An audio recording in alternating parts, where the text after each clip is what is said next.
మోహన్ రెడ్డి గారు SC ST BC మైనారిటీలకి అదేవిధంగా అందులో కూడా మరీ ముఖ్యంగా మహిళలకి 50% రిజర్వేషను ఇచ్చే దిశగా వేస్తున్నటువంటి అడుగుల్లో భాగంగా ఆయన తీసుకుంటున్నటువంటి 175 అనే నిర్ణయానికి అనుగుణంగా అందరం కూడా పనిచేయాలని చెప్పి నిశ్చయించుకోవడం జరిగింది.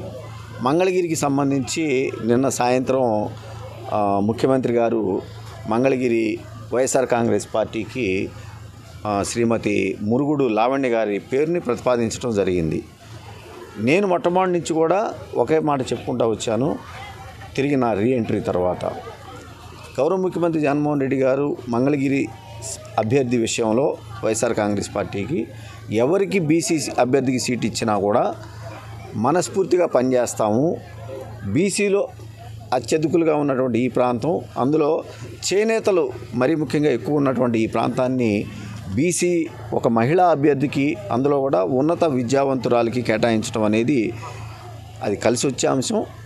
మొదటి నుంచి కూడా ఇది అనాదిగా పాత రోజుల్లో కాంగ్రెస్ పార్టీకి, తద్వారా జరిగినటువంటి రాజకీయ పరిణామాల తర్వాత వైఎస్ఆర్ కాంగ్రెస్ పార్టీకి అండగా నిలబడినటువంటి ప్రజలందరూ అండగా నిలబడినటువంటి ప్రాంతం ఇది.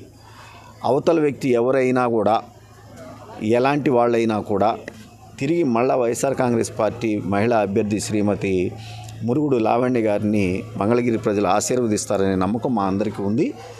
ఈ 5 సంవత్సరాల పరిపాలనలో ఆర్థిక ఇబ్బందులు ఉన్నా కూడా మంగళగిరిలో ఏ విధంగా డెవలప్మెంట్ జరిగింది అనేది మేము ఎజెండాగా తీసుకుంటూ ఈ 5 సంవత్సరాల కాలంలో ఎన్ని వందల కోట్ల రూపాయలు సంక్షేమ రూపంలో, అభివృద్ధి రూపంలో గౌరవ ముఖ్యమంత్రి జగన్మోహన్ రెడ్డి గారు మంగళగిరికి కేటాయింపులు చేశారు అనేది కూడా ప్రజల దృష్టికి తీసుకువెళ్ళి ఖచ్చితంగా ఈ సీట్ని తిరిగి వైఎస్ఆర్ కాంగ్రెస్ పార్టీ కైవసం చేసుకుంటుందని నేను గట్టిగా చెప్పగలుగుతాను. సార్, మీరు అనుకున్నట్టు మంగళగిరి సీట్ వన్ సైడ్ కాదు అనేటువంటిది ఒక వాదన నడుస్తూ ఉంది. అన్న ద్వారా ఇక్కడ జరిగినటువంటి అభివృద్ధి సంక్షేమం అనేది ఇవాళ మాకు శ్రీరామ రక్షగా నిలబడుద్దని చెప్పి నేను భావిస్తూ ఉన్నాను.